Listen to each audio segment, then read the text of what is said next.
तो 90 question, this is 90 question number 1। ये इन टेस्टों से आप क्या समझते हो कि भाई जैसे कोई क्वेश्चन है हमें डिस्कस कर रहे हैं, तो पहले तो आप ये देखो कि आपको ये क्वेश्चन आपने सुना हुआ है या नहीं सुना हुआ। अगर आपको लगता है कि क्वेश्चन आपने कभी सुना ही नहीं है, फिर तो बहुत बड़ी दिक्कत है। दूसरी बात है कि अगर आपको लगता है कि ये क्वेश्चन आपने सुने हुए हैं पर याद नहीं है, तो भी दिक्कत है, तो आपको याद करना है। ठीक है जी। आइए क्वेश्चन नंबर 91 पढ़ते हैं। Consider the following statement. First है the period spanning between the progression of house of the parliament and it is reassemble in the new session is called recess. सही है, सबको पता है, बच्चों को पता है ये। When the house of the parliament is adjourned without naming of the day for reassemble is called adjournment sine die. अच्छा, साइन डाइन का क्या मतलब है कि इनफाइनाइट टाइम तक के लिए कर दी, ये नहीं पता कब तक के लिए करिए, 1 घंटे या 2 घंटे के लिए, इसलिए कहते हैं साइन डाइन। तो ये भी सही है। President can prorogue the house while in the session, ये भी सही है। 1 2 3 आंसर हो गए। ठीक है, ये पार्ट है। पार्लियामेंट चैप्टर जो है पॉलिटी का सबसे इंपॉर्टेंट है, याद कर लो। 53 क्वेश्चन आ चुके हैं आज तक 10 साल में। तो 51 का आंसर 1 2 3 तीनों आंसर हो गए बच्चों, डी आंसर है। क्वेश्चन नंबर 2 पे चलते हैं। चलो लो कमीशन के बारे में बात करते हैं। ठीक है, आप समझो लो कमीशन क्या है। तो it is a statutory body created by the government from the time to time.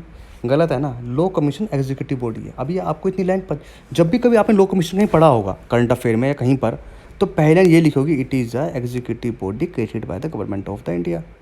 ठीक है, तो इसलिए तो फर्स्ट हमारे पास क्या है, स्टैट्यूटरी बॉडी नहीं है, क्या है, एग्जीक्यूटिव बॉडी है फर्स्ट। सेकंड है commission was originally constituted in 1955 and reconstituted every 3 year. बिल्कुल सही। लो कमीशन के बारे में 3 बात आपको याद होनी चाहिए। पहली बात, ये एक एग्जीक्यूटिव बॉडी होती है। दूसरी बात, 1955 में बना था। तीसरी बात, ये हर 3 साल के बाद रिकंस्टिट्यूट होती है। तो 1 2 आंसर, तो उसका आंसर क्या होगा, सेकंड और फर्स्ट गलत होगा, तो उसका आंसर होगा 2 ओनली, 2 ओनली। ठीक है जी। 93 पे, अब देखो 93 है। अब चलो ये छोड़ो, अब पढ़ो उसको। बूडापेस्ट कन्वेंशन किससे रिलेटेड है, बताओ। बूडापेस्ट हमारा है साइबर सिक्योरिटी से रिलेटेड है। ठीक है, पता है ये आपको।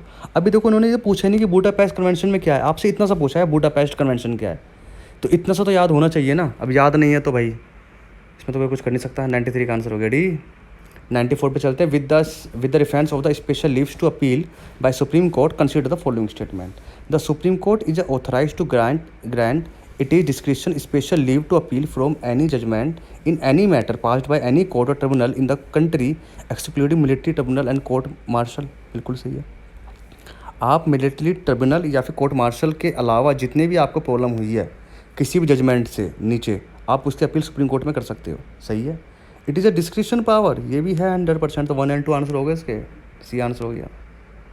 ठीक है, अब चलते हैं 95 पे। स्पीकर पीटी प्रोटम कहते हैं इसको, president of the India administrating the oath to speaker pro tem. बिल्कुल सही है। And speaker pro tem all of the power of the speaker, ये बिल्कुल सही है। तो 1 और 2 आंसर सही हो गए। ठीक है, बहुत आंसर है इसका। अब बिमटेक है। अब पहली बात तो आप ये याद करो कि बिमटेक में कौन कौन से देश आते हैं।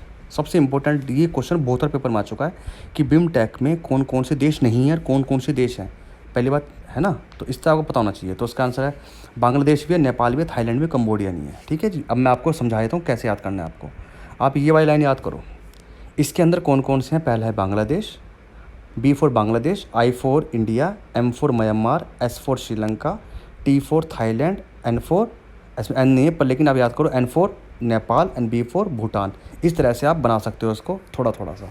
ठीक है। Which append the dependent on the bay of Bengal, जो बे ऑफ बंगाल की तरफ, जो बे ऑफ बंगाल इस साइड है हमारा, इस साइड जहाँ पर हमारे पास अंडमान निकोबार है, उस तरफ के जो जितने भी देश हैं उन सबको मिला के जो एक बनाया गया है उसे हम कहा कि क्या है, बिमटेक। तो बिमटेक के अंदर बच्चों याद कर लो कौन कौन से देश हैं, कौन कौन से देश नहीं हैं। कंबोडिया नहीं है। ठीक है, आ जाओ। अच्छा, पिलिंडाबो ट्रीटी किससे रिगार्डिंग है, ये है न्यूक्लियर वेपन फ्री जोन। ठीक है, देखो अब आप देख रहे हो ना कुछ रिलेटेड क्वेश्चन, मतलब न्यूज़ में ज़्यादा नहीं घुसना आपको। न्यूज़ में घुसने का आपका मेंस में घुसोगे न्यूज़ में, आप यहाँ पे घुसोगे आप कि ट्रीटी किससे रिलेटेड है और थोड़े से बेसिक पॉइंट। तो 97 का आंसर बच्चों सी हो गया। आगे बढ़ते हैं 98 पे चलते हैं। ईस्ट इकोनॉमिकल फोरम कौन रिलीज़ करता है, बताओ। Which of the following countries stabilize, किसने ईस्ट इकोनॉमिकल फोरम बनाया, बताओ। रशिया ने बनाया, 2015 के अंदर बात हुई है। ठीक है जी, आते हैं। अच्छा, कंसिडर द फॉलोइंग स्टेटमेंट। आजकल जरा ये कोविड चल रहा है, वायरस से रिलेटेड, तो वायरस, बैक्टीरिया और फंगस, इनसे रिलेटेड क्वेश्चन अच्छा है ये। अच्छा, मिसेल्स हमारा क्या बैक्टीरियल फंगस है। देखो मिसेल्स जो है वायरल डिसीज़ है, वायरस से होती है, ख़तरनाक डिसीज़ है एक तरह की। ठीक है, तो फर्स्ट तो गलत हो गया। रूबेला वायरस से होता है, ये सही है। WHO world health organization south east Asian region dissolve the elimination measles and rubella by 2013। WHO ने बोला है कि साउथ ईस्ट एशिया के रीजन के अंदर रूबेला और मिसेल्स जो ये बीमारी है 2030 तक ख़त्म हो जानी चाहिए। 2030 नहीं है मेरे भाई, 2023 तक ख़त्म हो जानी चाहिए। इसका जो 2023 तक है, आपको जो ये वर्ड है ना, कीवर्ड याद रखने हैं कि कब तक ख़त्म करनी है, कहाँ करनी है, कौन सी करनी है, ये बैक्टीरियल है या फंगस है या फिर ऊपर चीज़ें। ये नहीं कि अंदर घुस गए कि कैसे जीन कर रहे हैं, ANT से कर रहा है, ये सब नहीं पढ़ना होता। ऊपर चीज़ें पढ़नी होती है। ऊपर का मतलब है जो बेसिक जो एक हर आदमी को पता होनी चाहिए। तो 2023 तक ये खत्म होना चाहिए, ये है इसका। तो 93 का आंसर क्या हुआ? ओनली 2। लास्ट क्वेश्चन है, इसको आप बताओगे जरा, आ जाओ। विद द रेफरेंस ऑफ सरल, पहली बात तो ये सुनो कि सरल आपने सुना है या नहीं सुना। अगर नहीं सुना तो बड़ी बुरी बात है। सरल है होता state roof top solar attractiveness index, पहली बात। It elevate the Indian state based on their attractiveness of the roof top development, पहली बात। Gujarat has been placed at first rank. अब बताओ, फर्स्ट तो सही हो गया, सेकंड वाली बात है, पहले नंबर पे कौन है रूफ टॉप सोलर अट्रैक्टिवनेस के अंदर। अगर जो रिपोर्ट आई थी पहले, देखो ये जो क्वेश्चन होते हैं ना, ये बहुत जल्दी से आते भी रहते हैं पेपरों के अंदर। कर्नाटक है इसका आंसर, तो फर्स्ट है इसका आंसर, फर्स्ट। सेकंड हमारा गलत है, तो आंसर इसका ओनली 1 होगा। Thank you for the watching. 100 question मैंने करा दिए हैं आपको टेस्ट नंबर 8 तक। प्लीज़ आप सब्सक्राइब करें मेरे चैनल। मैं कभी कहता नहीं हूँ ना शेयर करने के लिए बोलता हूँ, पर लेकिन आज बोल रहा हूँ क्योंकि भाई देखो मेहनत कर रहा हूँ मैं आपके साथ, ठीक है। इन्हें कराने के लिए बड़ी मेहनत लगती है, तो बच्चों थोड़ा बहुत शेयर करो, लाइक करो और